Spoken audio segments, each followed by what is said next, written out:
바로 이 최저임금과 관련된 이야기인데요. 이와 관련해서 또 유통주들 그리고 대형마트 관련주들은 또 길을 많이 못 펴고 있는 상황인 것 같습니다. 상황을 좀 정리를 해보죠. 네, 최저임금 이것은 정말 정리하기 상당히 어려운 것 같습니다. 만약에 시청자 여러분의 자녀분이 아르바이트 하고 있는데 내년부터는 시간당 7,530원을 받는다. 그러면 뭐 당연히 좋아하실 얘기시고요. 다만 그 자녀를 두는 시청자 여러분께서 지금 그 영세 사업을 하고 계시다면 결국 내년부터는 결국 그만큼 손실이 크기 때문에 이것을 어떻게 바라봐야 될지 많은 참여자들이 일단 고민을 많다고 보겠습니다. 자, 기본적으로 몇 가지 키팩트만 간단히 정리할 것 같은데요. 지난 대한상공회의소에서 이런 얘기 했습니다. 대기업 15개 대기업이 모여서 어떤 얘기 했냐면 앞으로 정부가 원하는 그리고 사회적 요구에 솔선수범하겠다 이런 평가를 가지고 있는데 그 이후에 몇몇 기업들이 어떻게 보면 내년에 이렇게 최저임금이 되면 손해본다 이런 얘기가 있는데 이 판단은 저도 지금 자세히 못하겠습니다. 다만 몇몇 종목 가운데서 이 시각 현재 이마트가 현재 약 1,500원의 상승을 좀 보이고 있고요. 소위 몇몇 종목들의 주가가 상당히 변동성이 커지고 있다. 이것이 기본 특징인 것 같습니다. 자, 기본적으로 얘기가 올 때 BJF 리테일 그리고 GS 리테일 이런 쪽에 상당히 좀 민감하게 좀 반응을 좀 보이겠는데요.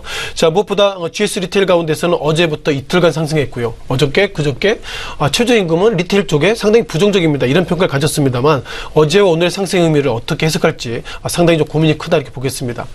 자, 무엇보다 GS 리테일은 어제도 외국계가 순매수했고요. 그리고 이 시각 현재도 3,000여 순매수가 있어서 이번에 최저임금 관련돼 가지고 주가 급락해서 외국인에 사는 것인지 아니면 이것이 아직까지 사회 공론화 필요하다 이런 관점인지 몰라도 최근 들어서 GS 리테일이 지난 이틀 동안의 상승 그리고 BJF 리테일은 어저께는 하락, 이제 오늘은 상승세의 모습이 보이고 있다고 보겠습니다. 자, 무엇보다 그 한국외식산업연구원에서는 무엇보다 이번에 최저임금을 통해서 내년에는 손실이 크다 이런 관점으로 기본적으로 얘기하고 있고요. 또한 편의점 가운데서 현재까지 약 33,000여 개가 있는데 이것이 내년부터 도입된다 그러면 약 1조 정도 손실이 크다 이렇게 보겠습니다. 자, 정리를 좀 하겠는데요.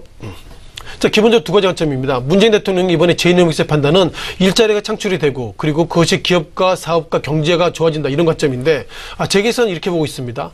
내년에 결국 그 최저임금이 좋아진다면 물가가 오르고 그만큼 고용이 부진하기 때문에 경제가 부진하다 이렇게 상당히 엇갈리고 있는 판단을 가지고 있는데 제가 볼 때 이 판단은 아직까지 어떤 판단인지는 정부가 판단이 못할 것 같고요. 중요한 것은 결국 문재인 대통령이 결국 임금이 어떻게 보면 좀 논란이 있지만 즉 민간기업과 영세기업에 기본적으로 국가가 돈이 들어가는 것은 논란이 있지만 어떻게든 정부가 이것을 보존하지 않은 이상 이것은 결국 닭싸움처럼 계속 사회 좀 분쟁이 좀 커질 것이라는 우려의 말씀을 좀 드려보겠습니다.